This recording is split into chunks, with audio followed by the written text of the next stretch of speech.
हरिहत सिद्ध सूरी उपाध्याय साधु सर्व अर्थ के प्रकाशी मांगलिक उपकारी है। तिनको स्वरूप जान राग वही जो भक्ति काहे को न आई स्तुति को ऊंचाई है। धन धन दिन नीते काज सब आज पाए करियो बार बार वंदना हमारी है।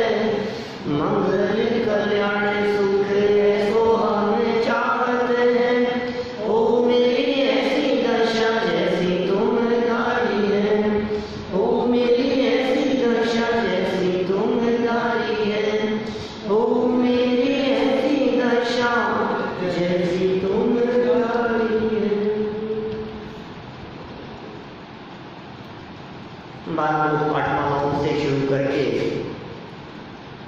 शिविर के पहले तक हम यहाँ वीतराग विज्ञान पाठमाला भाग 1 तक की चर्चा को पूर्ण कर चुके हैं और आज से हमें वीतराग विज्ञान पाठमाला भाग 2 यहाँ से विषय को आगे चलाना है। ये कहने को तो पाठमालाएं हैं, लेकिन सच में इन पाठमालाओं में बहुत गंभीर भाव भरे हुए हैं। जिनागम के मर्म को, जैन शास्त्रों के मर्म को इन पाठमालाओं में बहुत गहराई से भरा है। इसका पहला पाठ है इस पाठमाला का उपासना। नाम है इसका उपासना। और इस पाठ में देव शास्त्र गुरु पूजन है। पूजन तो हम लोग सब करते ही हैं, प्रतिदिन पूजन करते हैं। श्रावकों के लिए जिनेंद्र देव की पूजन नित्य किए जाने वाले आवश्यकों में शामिल है। आपको ध्यान होगा पिछले भाग में हमने ये चर्चा की थी कि श्रावक के 6 आवश्यक होते हैं। देव पूजा, गुरुपासी, स्वाध्याय, संयम, तपः, दानम चेति गृहस्थानाम, षट्कर्माणि दिने दिने। रत्नकरण श्रावकाचार्य का श्लोक था ये? नहीं, पद्मनंदी पंचविंशति का श्लोक था। देव पूजा, गुरु की उपासना, स्वाध्याय, संयम, तप और दान, ये श्रावक के द्वारा प्रतिदिन दिने दिने प्रतिदिन किए जाने वाले कार्य हैं। तो उसमें पहला नंबर किसे दिया? देव पूजा, भगवान की पूजन करना। अब जब पूजन करते हैं तो पूजन किसकी की जा रही है? पूजन क्यों कर रहे हैं? पूजन कैसे की जाती है? हम पूजन क्यों करें? आखिर पूजन करने का लाभ क्या है? पूजन करने का फल क्या है? और कितनी पूजाएं हैं? कौन सी पूजन करें और कौन सी नहीं करें? तो एक की पूजन करें और दूसरों की नहीं करी तो फिर दूसरों की अपमान है क्या? तो रोजाना तो संभव नहीं है ना सभी पूजाएं करना। इसलिए हमारे यहाँ पूजन के अंतर्गत सबसे पहले नंबर पर या अनिवार्य रूप से कोई प्रतिदिन की जाने वाली पूजन है तो उस पूजन का नाम है देव शास्त्र गुरु पूजन। नित्य नियम पूजाओं में अनिवार्य है देव शास्त्र गुरु की पूजन। और सच तो बात यह है कि जब हम देव शास्त्र गुरु की पूजन करते हैं तो उसमें कौन गर्भित नहीं हुए? सभी तो देव आ गए, सभी तीर्थंकर आ गए, जितने भगवान हो गए हैं सब आ गए हैं, जितने गुरु हैं, जितने मुनिराज हैं, आचार्य उपाध्याय साधु हैं, सब आ गए हैं उसमें। गुरु और शास्त्र, तो देव शास्त्र गुरु ये पूजन अनिवार्य पूजाओं में शामिल है। अब बात यह है कि देव शास्त्र गुरु पूजन भी बहुत हैं, बहुत विद्वानों की लिखी हुई है, बहुत सारी उपलब्ध है। जिनवाणियाँ खोलकर देखोगे आप तो आपको बहुत सारी देव शास्त्र गुरु की पूजाएं उनमें मिलेंगी। हम यहाँ एक बहुत सुंदर आध्यात्मिक पूजन से बात को यहाँ आगे बढ़ाना चाहते हैं। ये पूजन जो देव शास्त्र गुरु की पूजन यहाँ लिखी है, ये पूजन है श्री जुगल किशोर जी युगल द्वारा लिखी गई पूजन, लगभग 65 से 70 साल पुरानी पूजन है। 70 साल पहले लिखी गई पूजन, इतनी पुरानी पूजन है कि आप ये देवशस्त्र गुरु की पूजन जब जिनवाणियों में देखोगे तो आपको लगभग सभी जिनवाणियों में, सभी पूजन की पुस्तकों में ये देवशस्त्र गुरु की पूजन आपको मिलेगी। जुगल किशोर जी युगल जिनके द्वारा लिखी गई ये पूजन है, कोटा के निवासी थे। अभी मुश्किल से साल भर पहले, डेढ़ साल 2 साल पहले उनका स्वर्गवास हुआ है। बहुत ही आध्यात्मिक प्रवक्ता, अद्वितीय विद्वान, उनकी वाणी, उनकी प्रतिपादन शैली, उनका चिंतन बड़ा अद्भुत था और मेरे से बहुत स्नेह रखते थे। कोटा जब भी जाता था उनसे मिलता था, खूब चर्चाएं होती थी उनसे। एक ही बैठक में लिखी गई ये पूजन है।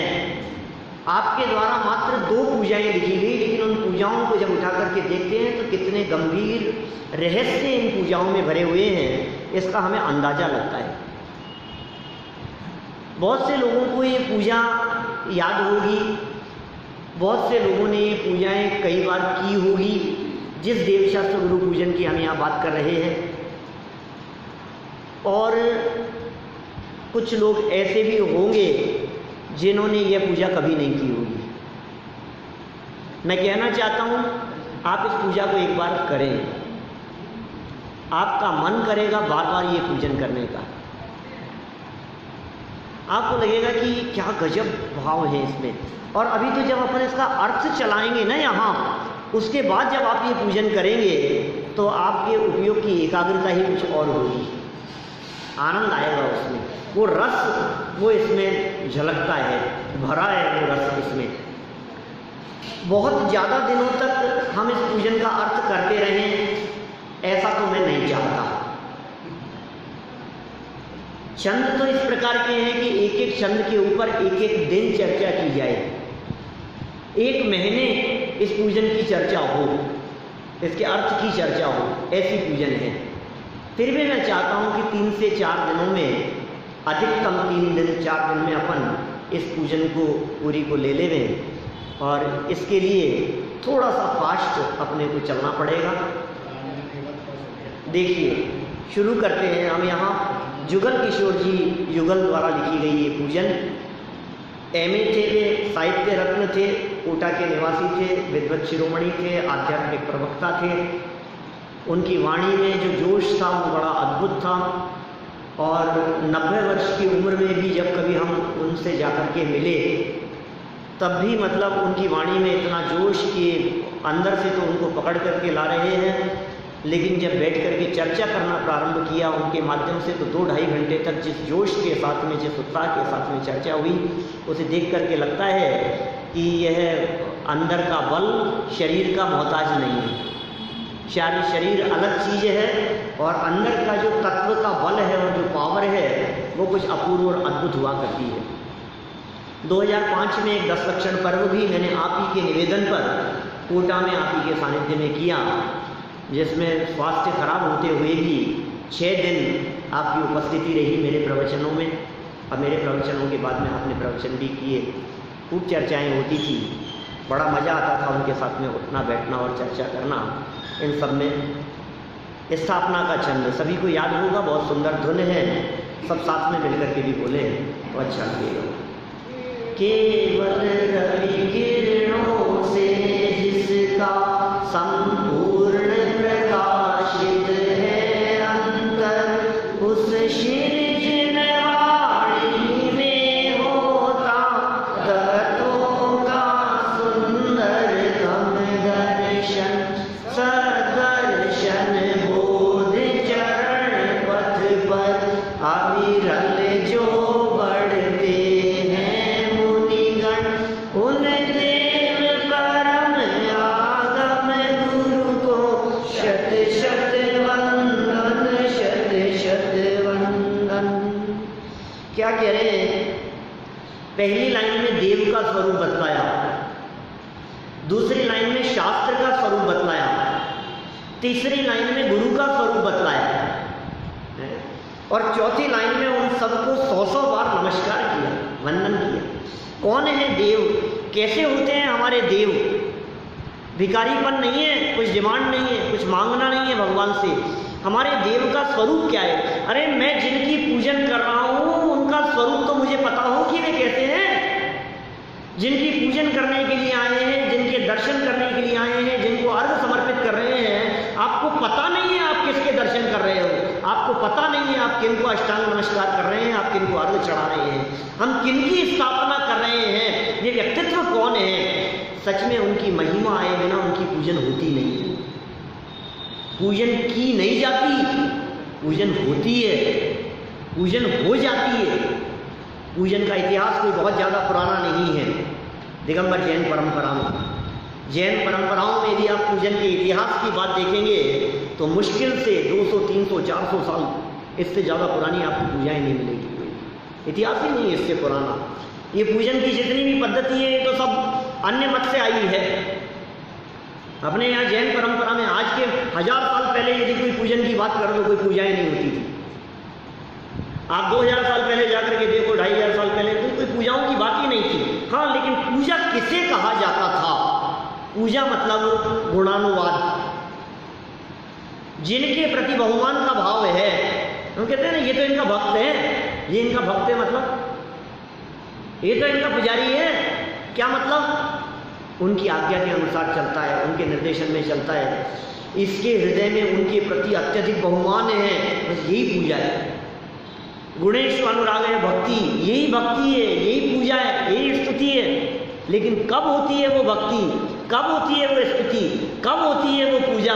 जब हमारे हृदय में जिनेंद्र देव की महिमा आती है, जब हम उनके वास्तविक स्वरूप को समझते हैं। तो स्वरूप समझ करके जो पूजा होगी वो सच्ची पूजा होगी। अदरवाइज तो क्या होगा, हम भगवान के पास में जाएंगे और हे भगवान ये संकट दूर हो जाए, हे भगवान ये हो जाए, हे भगवान ये काम निपटा देना, हे प्रभु ऐसा ऐसा ऐसा, बस क्या होगा बताओ। ये कह रहे केवल रवि, केवल माने केवल ज्ञान, रवि मतलब सूर्य, और किरणों से, केवल ज्ञान रूपी सूर्य की किरणों से जिसका संपूर्ण अंतर प्रकाशित हो गया है, ऐसे हैं हमारे देव, ऐसे हैं हमारे परमात्मा, जिनका अंतरंग प्रकाशित है पूरी तरह से केवल ज्ञान रूपी सूर्य की किरणों से। सरल लाइन है, माने केवल ज्ञानी है भगवान, पूर्ण ज्ञानी है भगवान। भगवान आपसे क्या छिपा है? आपसे कुछ भी तो नहीं छिपा है। फिर भी मैं अपना दुखड़ा आपसे आकर के सामने रोऊं, बताता रहूं, क्या दम है इसमें? आप तो सब कुछ जानते हैं, आपसे क्या बात छिपी है? सारी बातें आपके ज्ञान का विषय होती है। अच्छा, ये बात तो हो गई देव के संदर्भ में, माने केवल ज्ञानी है, पूर्ण ज्ञानी है। और केवल ज्ञान की अवस्था वो वीतरागता के बिना होती नहीं है, इसलिए आप वीतरागी और सर्वज्ञ हैं। देव शास्त्र और गुरु के स्वरूप को आगे जो दूसरा पाठ है, इस पूजा के बाद वाला पाठ, उसमें देव के, शास्त्र के और गुरु के स्वरूप को बहुत सुंदर ढंग से बतलाया है, इसलिए मैं यहाँ बात नहीं करना चाह रहा। दूसरी लाइन, उससे श्री जिन वाणी, उससे श्री जिन, वो जो ऊपर केवल ज्ञानी जो परमात्मा कहे हैं, जो देव कहे हैं, जिनका अंतरंग प्रकाशित है, उनकी वाणी में तत्वों का सुंदरतम दर्शन होता है। भगवान की वाणी वो जिनवाणी कहलाती है। उस श्री जिनवाणी, उस जिनवाणी में तत्वों का, तत्व का, वस्तु स्वरूप का, आत्मा और परमात्मा का, जीव अजीव आश्रय वन संवर निर्जरा मोक्ष का, संसार से मुक्ति की प्राप्ति कैसे हो सकती है, दुखों का अंत कैसे हो सकता है, मैं कौन हूँ और परमात्मा कौन है, मैं जीव तत्व हूँ और परमात्मा वो मोक्ष तत्व है। हम जीव तत्व और ये परमात्मा मोक्ष तत्व, और हमारे लिए भले अजीव तत्व हो, अलग मैटर है। और 7 तत्व की जब अपन चर्चा करेंगे, उस संबंधी भूल की जब बात करेंगे आगे, तो उस बात को गहराई से देखेंगे। उस श्री जिनवाणी में होता तत्वों का सुंदरतम तत्वों की चर्चा जिनवाणी में होती है। तो एक हो गए देव जो केवल ज्ञानी और वितरागी हैं, दूसरा जिनवाणी जिनमें तत्व का सुंदरतम दर्शन है। ठीक है, वीतरागता की पोषक है, स्यादवादमयी है। स्यादवाद नय षटद्रव्य गुण पर्याय और प्रमाण का, जड़ कर्म चेतन बंध का और कर्म के अवसान का कहकर स्वरूप यथार्थ जग का जो किया उपकार है, वो जिनवाणी में। आगे आएगी चर्चा। देव और शास्त्र हो गए। तीसरी लाइन में क्या कहते हैं? सदर्शन बोध चरण पथ पर अविरल जो बढ़ते हैं मुनिगण।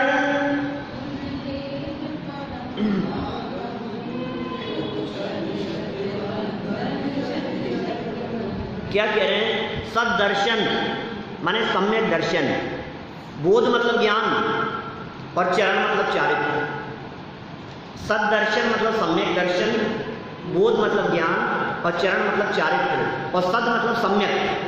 तो सम्यक दर्शन, सम्यक बोध और सम्यक चरण, सम्यक दर्शन, सम्यक ज्ञान और सम्यक चारित्र के पथ पर, इनके मार्ग पर, रत्नत्रय के मार्ग पर, सम्यक दर्शन ज्ञान चारित्राणि मोक्ष मार्ग है। इस मार्ग पर अविरल मन निरंतर जो बढ़ते हैं मुनिगण, वे मुनिराज हैं। कौन से मार्ग पे चलते हैं मुनिराज? कौन से मार्ग पे चलते हैं? हाईवे पर। कौन से हाईवे पर चलते हैं? उस हाईवे पर चलते हैं जो हाईवे संसार दशा से मोक्ष दशा को सीधा जोड़ता है। वो हाईवे एकत्र वक्त अपने आत्मा का मार्ग, अंदर का मार्ग है वो, क्योंकि मोक्ष की मंजिल बाहरी मंजिल ही नहीं है। सम्यक दर्शन ज्ञान चारित्र के मार्ग पर निरंतर बढ़ते हुए, कौन से मार्ग पे बढ़ रहे हैं? बोलो, कौन से रास्ते पर चल रहे हैं? श्रवण बेलगोला पहुंचने के लिए? अरे नहीं भाई, ये तो बाहर में भले तुम्हारे को कहीं भी कुछ भी दिखे, असली मार्ग तो उनका अंदर से है। उनके कदम तो मुक्ति की तरफ बढ़ रहे हैं, जगत के जीवों को दिखाई नहीं देता। अरे इन चर्म चक्षुओं से देखने वालों को मुनिराज कैसे दिखेंगे? बाहर से मुनि का वेश दिखता है, लेकिन अंदर में मुनिराजों का स्वरूप नहीं दिखता। मुनिराजों का बाहरी वेश तो है ही, लेकिन अंदर से मुनिपना है। बाहर से तो सारा जगत मुनिपना दिखता है, लेकिन अंतरंग मुनिपना, बाहर से तो नग्न सबको दिखाई देते हैं, लेकिन अंदर से नग्नपना, भावों से नग्नपना, ये कोई अपूर्व उपलब्धि है उनकी। सम्यक दर्शन, सम्यक ज्ञान और सम्यक चारित्र के पथ पर निरंतर चलने वाले वे भावलिंगी संत, वे मुनिराज हैं, वे मुनिगण हैं। और हम क्या कह रहे हैं? उन देवों को, उन परम आगम को और परम गुरु को, माने ऐसे देव को, ऐसे शास्त्रों को, ऐसी जिनवाणी को जो कि हमारी माँ है, और ऐसे गुरुओं को जो वीतरागी हमारे संत हैं, जो मुनिराज हैं, उनके बारे में अंतिम लाइन में क्या कह दिया? शत शत वंदन, शत शत वंदन, अगणित वंदन है। बारंबार हम उनके चरणों में शीश झुकाते हैं, देव के चरणों में भी, शास्त्र के चरणों में भी और गुरु के चरणों में भी। देव तो परमात्मा है ही, उनकी वाणी वे शास्त्र हैं, और उस वाणी के अनुसार चलने वाले वे मुनिराज हैं। तीनों ही पूज्य हैं हमारे लिए। हमारे लिए गुरु की महिमा कहीं महावीर भगवान से कम नहीं है। हमारे लिए संतों की महिमा कहीं तीर्थंकरों से कम नहीं है। भैया क्या बात कर रहे हो आप? तीर्थंकरों को और मुनिराजों को दोनों को आप एक जगह पर, ऐसा मत करो आप, ऐसा कैसे कर सकते हो? अरे भाई हम नहीं कर रहे हैं। हमारे यहाँ देव शास्त्र गुरु की एक पूजन है, एक साथ स्थापना है, एक साथ अर्घ समर्पित करते हैं। देव की पूजा अलग नहीं है हमारे यहाँ, शास्त्र की पूजा नहीं और अकेले गुरु की पूजा नहीं, एक ही साथ में है देव शास्त्र गुरु की पूजन, है ना? समूह में पूजन की जाती है। क्या कहा? ओम ह्रीं श्री देवशस्त्र समूह अत्र अवतर अवतर संभूषण इति आह्वानम। ये आह्वानन है, ये बुलाना है। हम तो यहाँ बैठे हैं, सामने जनवाणी तो नहीं है, सामने देव तो नहीं है, सामने गुरु तो नहीं है, हमने आह्वान किया है उनका। अत्र अवतर अवतर, अत्र माने यहाँ, अवतर माने आना, अत्र माने यहाँ, अवतर आइए, अवतर आइए, आइए आइए। क्या जब मेहमान हमारे दरवाजे पर होते हैं, आए होते हैं और हमें पता है कि आ रहे हैं, तो हम क्या करेंगे? बोलो, खड़े होकर, खड़े होकर, बैठे बैठे हैं। आपके घर में कोई मेहमान आए हैं और दरवाजे में दिख रहे हैं आपको और आप यहाँ बैठे हैं, तो क्या करेंगे आप? खड़े होकर के आइए आइए, स्वागत है ना। तो स्थापना ही हमारे यहाँ जैन परंपरा में वैसे तो पूजन का विधान ही है कि खड़े होकर के की जानी चाहिए। तीन लोग के नाथ के सामने बैठे कैसे हो सकता है? आपके सामने कोई बहुत बड़े पद वाले हों तो आप उनके सामने बैठ सकते हो? बैठ नहीं सकते साहब। मुख्यमंत्री सामने हो और आप उनके सामने बैठे हो कुर्सी पे, ये कैसे हो सकता है? मुख्यमंत्री से तो ऊंचा पद होगा ना भगवान का। तीन लोग के नाथ के सामने हम बैठ जाएं, उनकी पूजन तो खड़े खड़े होनी चाहिए। किंतु क्या करें, लंबी लंबी पूजाएं होती हैं, लंबे विधान होते हैं, कई कई घंटों तक चलते हैं, शारीरिक शक्ति नहीं है, सामर्थ्य नहीं है, इसलिए बैठना पड़ता है, क्या मजबूरी है। फिर भी विधान क्या कह रहे हैं कि भाई कोई बात नहीं, कम से कम स्थापना के समय तो खड़े हुए, कम से कम उनके स्वागत के अंदर कम से कम इतना सम्मान तो आप कर सकते हैं। ओम ह्रीं श्री, मैंने सब शब्दों के अर्थ बतलाए थे अभी थोड़े दिन पहले भक्तामृत गान करते समय। ओम पंच परमेष्ठी गर्भित हैं, ह्रीं 24 तीर्थंकर गर्भित हैं, कैसे की चर्चा नहीं करूंगा अभी यहाँ। श्री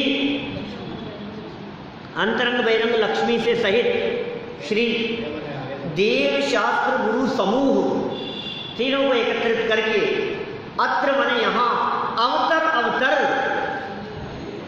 है ना, उनको बुलाया है। फिर नीचे सेकंड लाइन में देव शास्त्र गुरु समूह अत्र तिष्ठ तिष्ठ, अत्र तिष्ठ तिष्ठ, आइए आइए। कौन? यहाँ आइए, यहाँ बैठिए। माने पहले बुलाना, फिर बुलाने के बाद में बैठिए, यहाँ पधारिए। तो अत्र तिष्ठ तिष्ठ, यहाँ बैठिए बैठिए।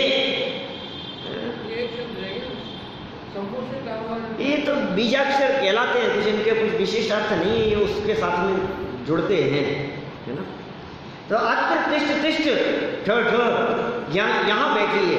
और इतना ही नहीं, और नजदीक, अत्र मम सन्निहितो, यहाँ मेरे नजदीक आकर के बैठिए।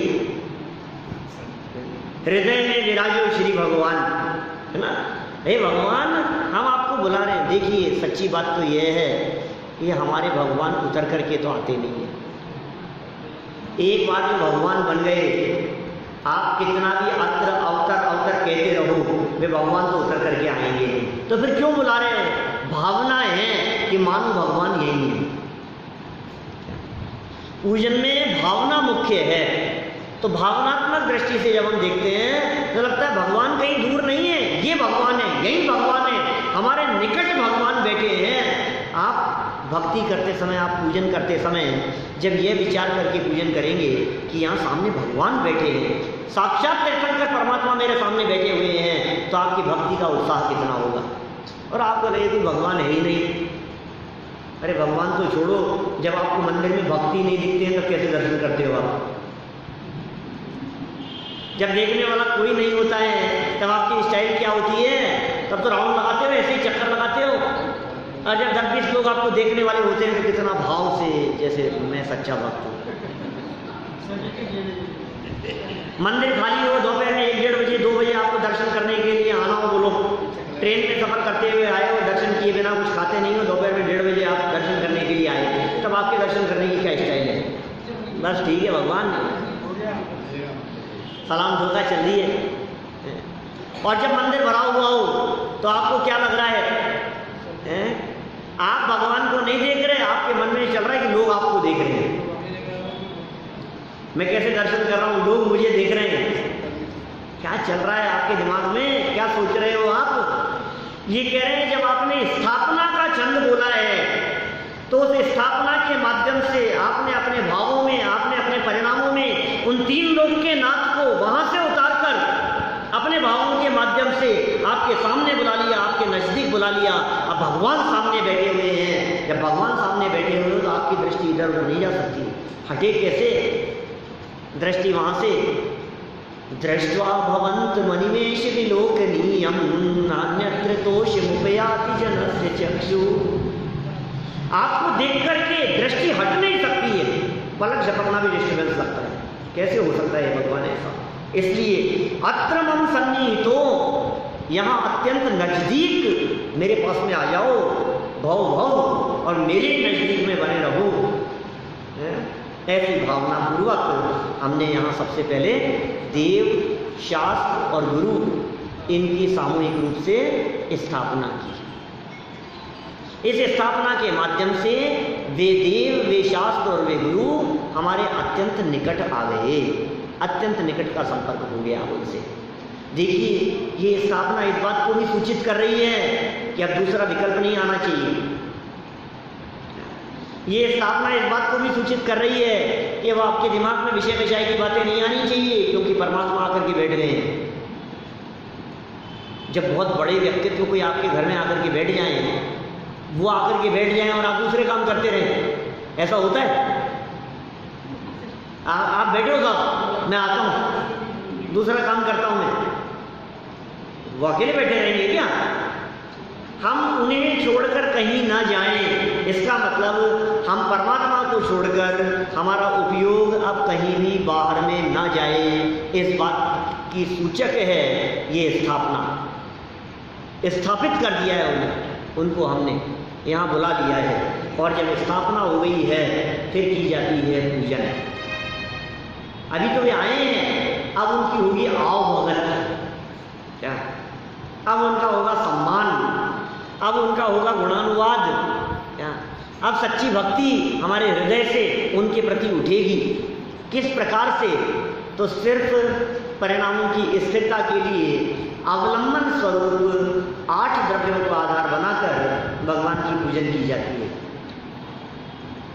ऐसे तो कोई नहीं होंगे जिन्होंने कभी पूजन ना की हो।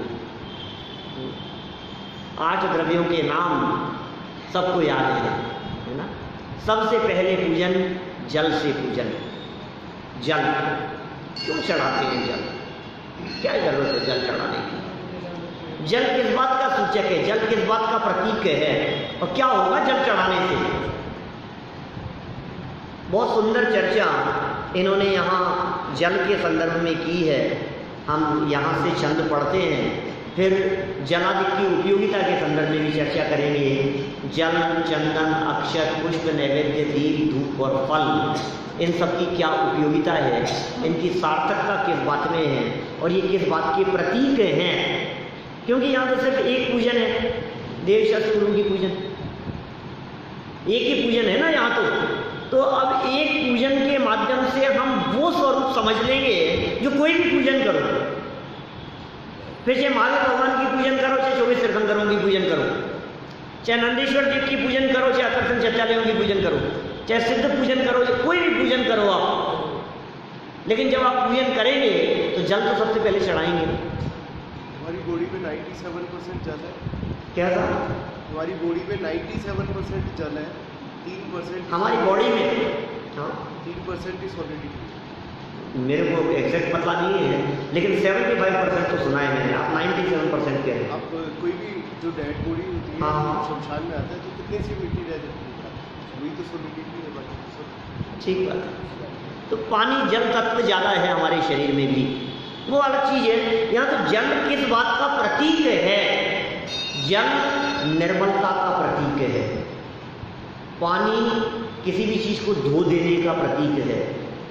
पानी कितना भी गंदा हो, कितना भी अपवित्र हो, लेकिन पानी का काम तो साफ करना है। पानी की पवित्रता जगत में बहुत प्रसिद्ध है। पानी कितना पवित्र होता है, अरे उस पानी की पवित्रता की चर्चा वहाँ पूजन में तो मुनिराजों के मन के साथ में की है। मुनि मन सब उज्ज्वल नीर, प्रासुक गंध भरा, भरी कनक कटोरी, दीदार धरा। आगे 2400 शीजिन चंद, आनंद कंद सही, पद जजत भरत भव पंद। मुनि मन समूह उज्ज्वल नीर, ये नीर माने पानी, ये जल मुनिराजों के मन के समान पवित्र, रंच मात्र विकार नहीं है। अरे पानी कितना भी गंदा हो, पैर में यदि कीचड़ लग गया है और गंदा पानी है पास में, तो क्या करोगे बोलो? साफ तलाशोगे और साफ नहीं मिल रहा है तो क्या करना? गंदे पानी को भी डालोगे ना, अपना कीचड़ धुल जाए। ऐसा मान सकते हैं कि हमारे मोह परिणामों के कारण से जल अशुद्ध होता है, उसकी वजह से जल जरा मृत्यु होती है। तो ये जो जल है, जल जिस तरह से धोने का काम करता है, उसी तरह से हे जिनेंद्र देव, मैं आपके चरणों की शरण में आकर अपने मिथ्यात्व रूपी मैल को धोने आया हूँ, अपने जन्म जरा और मृत्यु रूपी मल को धोने आया हूँ। ये इस बात का प्रतीक है। मिथ्यात्व मल धुल जाए, जन्म जरा मृत्यु रोग विनश जाए। इस जल का पान करने से, इस जल का सेवन करने से, अलग अलग तरह की उपमाएं हैं। जल के प्रयोग कई तरह से किए हैं। कभी ऐसा भी कहते हैं, इस जल ने प्यास बुझाई ना, इसको लौटाने आया। कभी ऐसा भी कह देंगे, जल मेरे किसी काम का नहीं है, इसलिए आपको लौटाने के लिए आया हूं। कभी ये कहेंगे कि जल इतना पवित्र और उज्ज्वल है, ऐसी बहुमूल्य चीज आपको देने के लिए आया हूं। कभी कहेंगे जल किस बात का प्रतीक है, निर्मलता का, ऐसा जल आपके पास में लाया हूं। देखो जल का छंद हम यहाँ पढ़ते हैं, कितनी सुंदर बात कह रहे हैं इस जल के माध्यम से। इंद्रिय के भोग मधुर विष समगा, वन्यमयी कंचन काया, यह सब कुछ जल की क्रीड़ा है, मैं अब तक जान नहीं पाया। मैं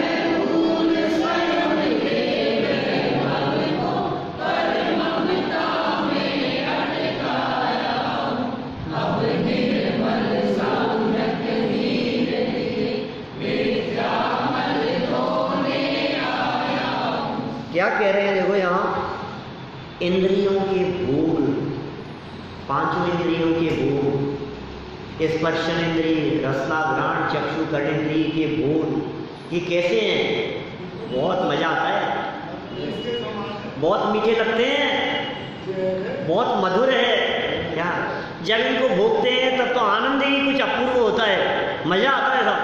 क्या खाने पीने में, घूमने फिरने में, मौज मस्ती में हैं, ठंडी हवा में जब बैठते हैं, अच्छा मौसम जब दिखता है, ठंडी हवा चल रही है, सब चीज़ों में, डल्लब के गद्दों पर जब बैठते हैं, तो सब चीज़ें हमारे कर्णेंद्रिय के विषय, मधुर ध्वनि, आवाज़, क्या म्यूजिक है।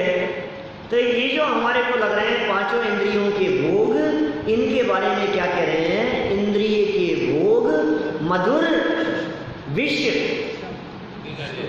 याद करना पूजन, पंक्तियाँ याद हो जानी चाहिए, 2-3 बार बोलेंगे तो याद हो जाएगी।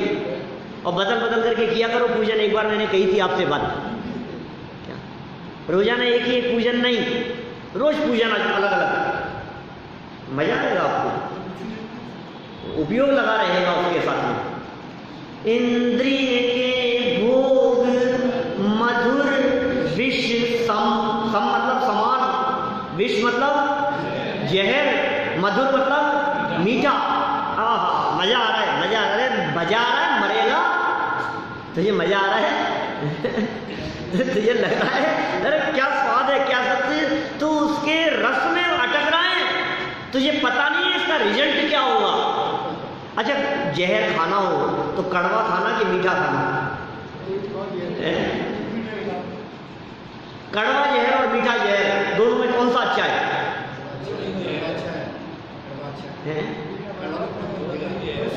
कड़वा अच्छा है, ये क्या कह रहे हैं? कड़वा इसलिए अच्छा है कि मुंह में पड़ती ही तुरंत थूक देगा, अरे यार ये क्या खा लिया। और ये स्लो पॉइजन, ये मीठे जहर के समान क्या है? कौन सी चीज को जहर कह रहे हैं? ये भोगों को जहर कह रहे हैं। भोगों को अमृत फल जाना, उसमें मस्त रहा मैं। इंद्रिय के भोग तो मीठे जहर के समान हैं। और यह कंचन काया कैसी है? लावण्यमयी, चमकदार दिखाई दे रही है, दैदीप्यमान होती हुई दिखाई दे रही है। कंचन स्वर्णमयी काया, ये शरीर, हमारा ये शरीर सोने जैसा चमकता हुआ दिखाई दे रहा है। ये पांचों इंद्रियों के जहर जैसे भोग भी और ये चमकती हुई दिखाई देने वाली ये कंचन काया भी, ये सब कुछ क्या है? जड़ की क्रीड़ा। जड़ मतलब अचेतन, जड़ मतलब चेतनता नहीं है, पौद्गलिक है ये सब। मैं कौन सा द्रव्य हूं? 6 द्रव्यों में जीव। और शरीर कौन सा द्रव्य है? उद्गल। मैं जीव द्रव्य हूं और शरीर उद्गल द्रव्य है। दोनों द्रव्य न्यारे न्यारे हैं। इसका मतलब ये शरीर मेरे से भिन्न है, ये शरीर मुझसे अलग है, इस शरीर का स्वरूप अलग है और मेरा स्वरूप अलग है।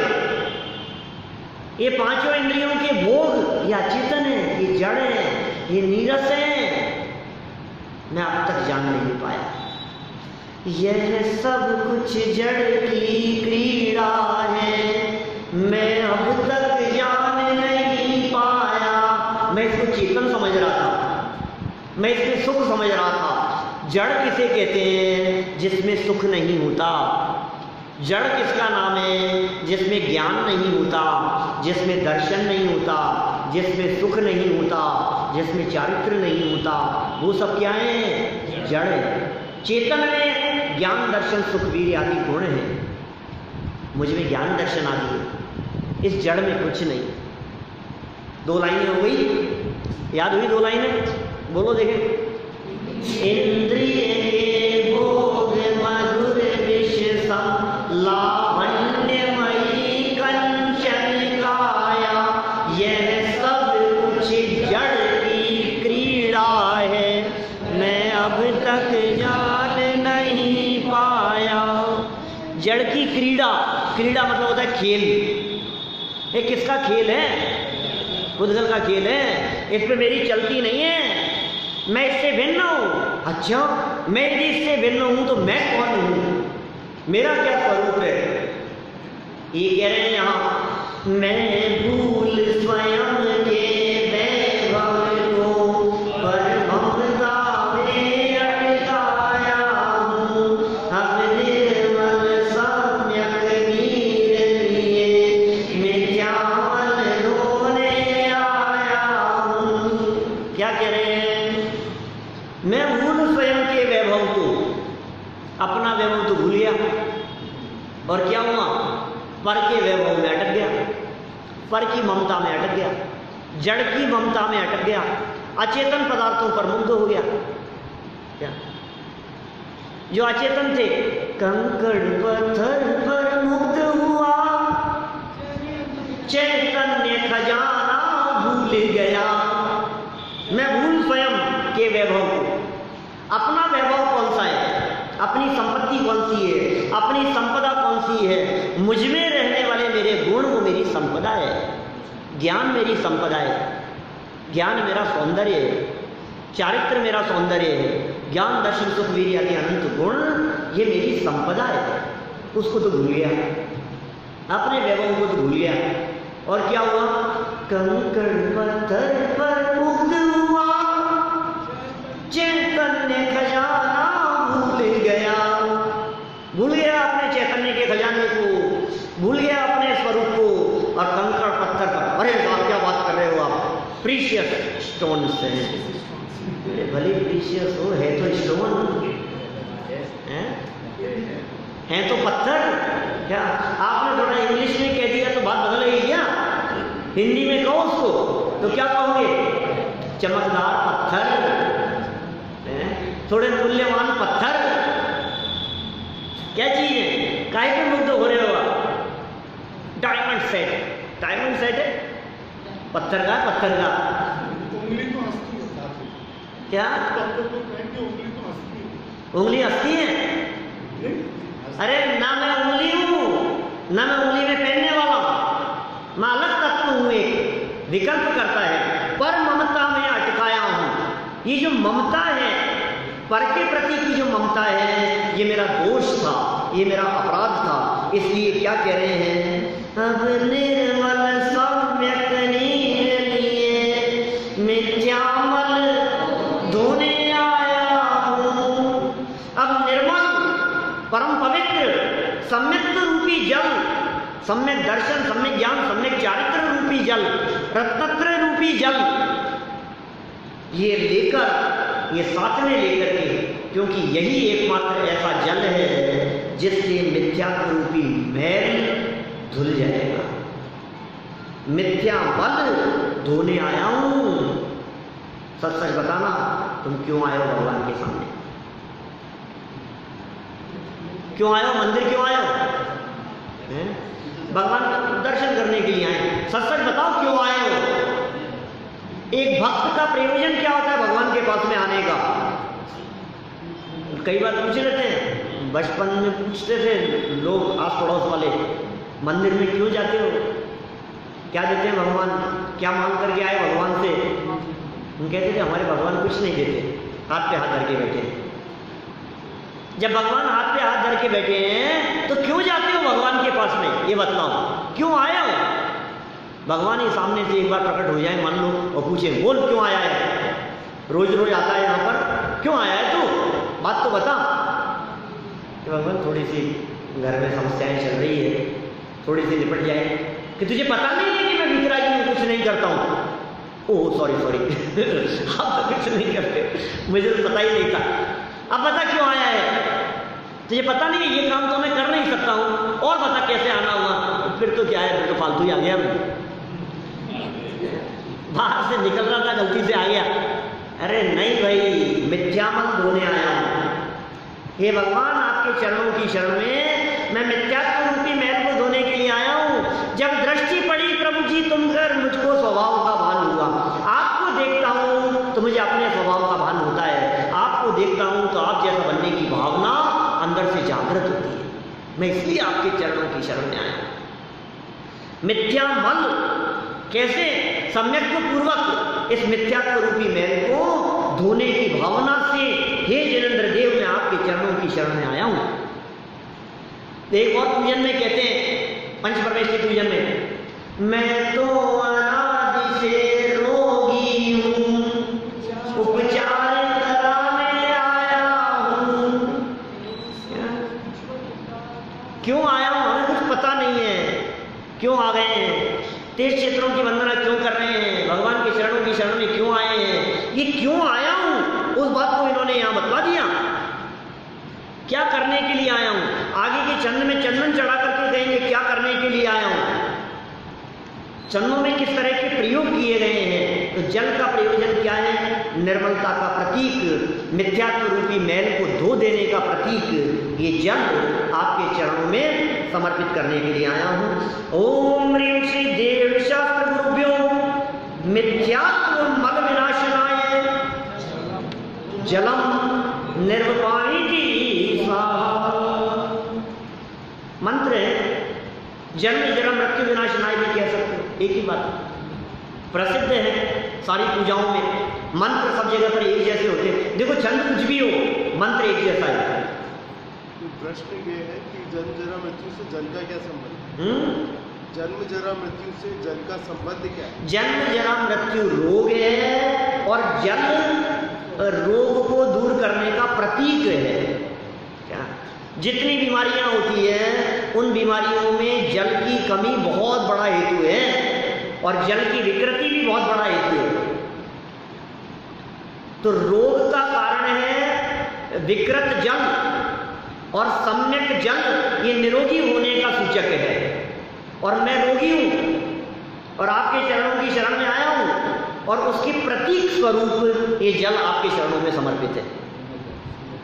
जन्म जरा मृत्यु विनाशनाय जलम, कोई भी भगवान को किसी की भी पूजन कर लो, एक वाक्य कॉमन होगा, ये मंत्र कॉमन होगा, जन्म जरा मृत्यु विनाशनाय जलम निर्वपामीति स्वाहा। तो इस तरह से अपन ने ये आज जो चर्चा की है, इसमें स्थापना और जल, इन दो चरणों की चर्चा की है। कल कोशिश करेंगे कि अर्ध तक के चंद पूरे हो जाएं, फिर आगे फिर 12 भावनाओं की भी चर्चा है, फिर देव के स्वरूप की चर्चा है, शास्त्र और गुरु के स्वरूप की चर्चा है ना। इन सब की चर्चा आगे करेंगे। अभी की बात तो यही